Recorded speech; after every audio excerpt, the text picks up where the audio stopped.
Okay, this is going to be part 2 of Peter's grill challenge. The noise you hear in the background is my Anycubic going on and off.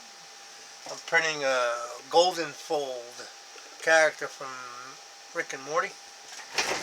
Anyway, this grill is one of the old grills I found in my parts box. I apparently had cleaned it out in the back. I was going to get it ready for putting some brass mesh in the back, which I still have. This grill here is from the 66 Nova. I tried to do that one. I extremely failed about right there, where, if I could just put the light on it, you can see there's a couple, but it started breaking, so that one gave me trouble. And of course, the GTO one I had, that came out really nice. That was a complete success. The one for the 41 Plymouth here, I completely failed. Peter did an awesome job on his. Absolutely beautiful. I was just too fragile for me, and I was just too much, I just couldn't take it. Went nuts on it. Second time, tried the other side, did the same thing. What I needed to do really was to, in the beginning, scribe it all, get it all set, and then go slow. Then take just the minimal amount from the back. What I'll do is, that 41 Plymouth, I'm going to chop it. I'm going to pro street it anyway. So I'm going to probably just make the front grills for it, some custom set with some styrene. Another one was this 71. This is for my slot car.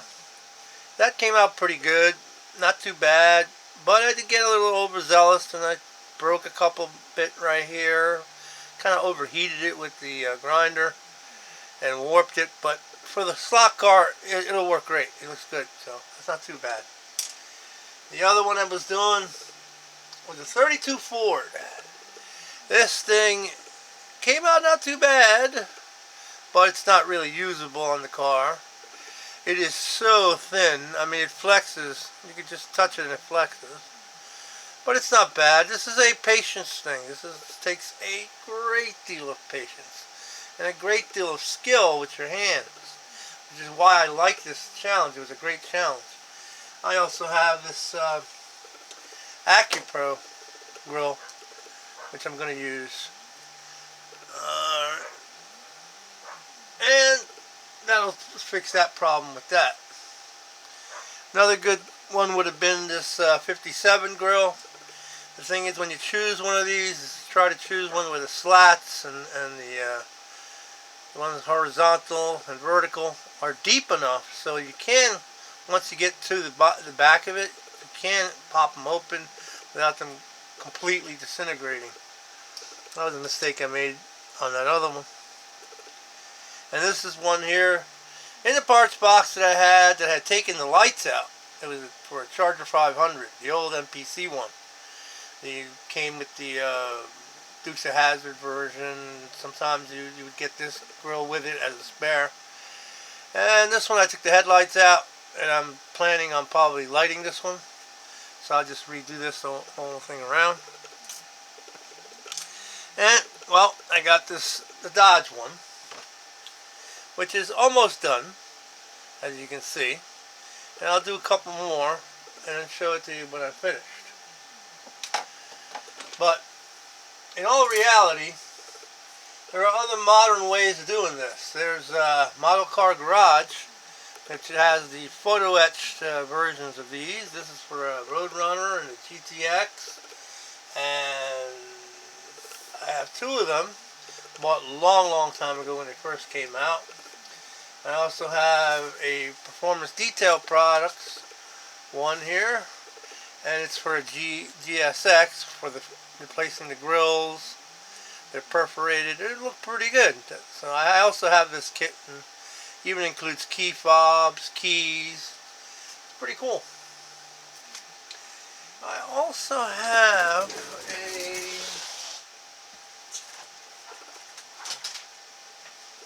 GTX plastic grill itself in here that I tried out. This has been years ago that I did this. And I have 3 of these in my stash, GTXs, the monogram Revel version. And you can see how nice that looks.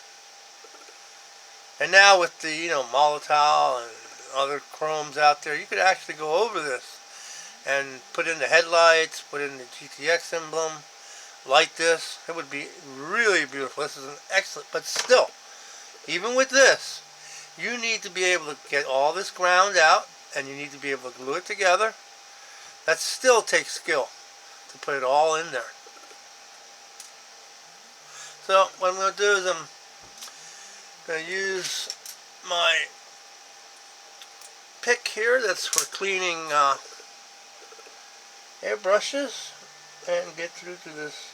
See, this is the thing. It has to be soft enough where they'll open up on their own.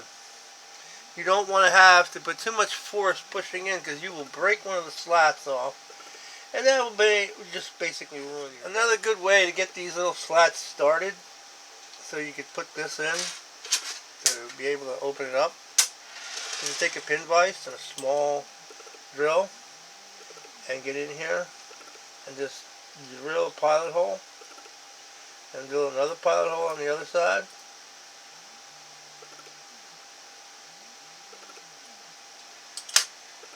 And then take your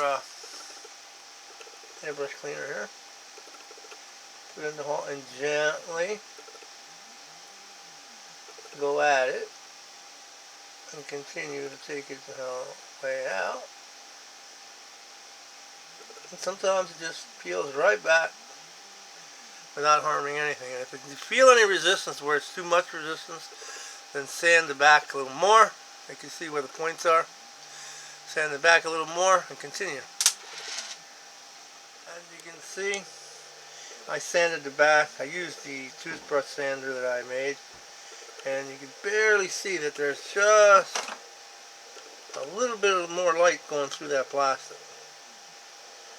It's very thin. And you take the pick and you put it in there gently till you break it. And because the pick has flat sides on it, it actually can scrape along the slat like that. See that? And along this one, put your finger behind it to support it. That helps not crack it.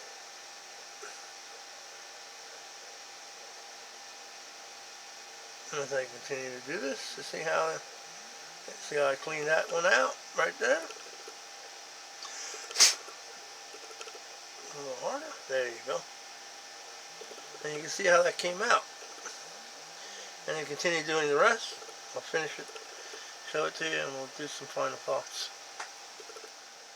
Well, there's the Dodge. Finally finished. As you can see, I ended up with at least 2 successes. This one here, and the GTO, which is pretty cool. The other ones, half of a success on that one. The Nova was a failure. The Catalina is going to be really nice when I put it and I put the mesh behind it. That'll look really good. So that's the way it goes. This is a visceral, it's a hands-on skill that a lot of people don't do anymore and should be done. And people should do it because it's a motor skill that is essential in things like this. So to take a kit and build what's in the box itself, this is a box stock. This would still qualify box stock because you've used everything that's box stock. You can take out the lights if you want. You can light it, do whatever you want if you want to go that far. But you don't need to. You can actually have a decent kit that looks good on the show. Look good if you want to go contest. Look great on a contest and everything else. I've thoroughly enjoyed this, and you could go, like I said, photo etch, which looks really nice as well. I don't see anything wrong with this. I will do it again. I'm going to do it again. I'm going to do this one probably. I'm going to try and do this one. Probably going to be frustrating, but what the hell, I'll give it a shot. And I really thoroughly enjoyed this. So, Happy New Year, guys.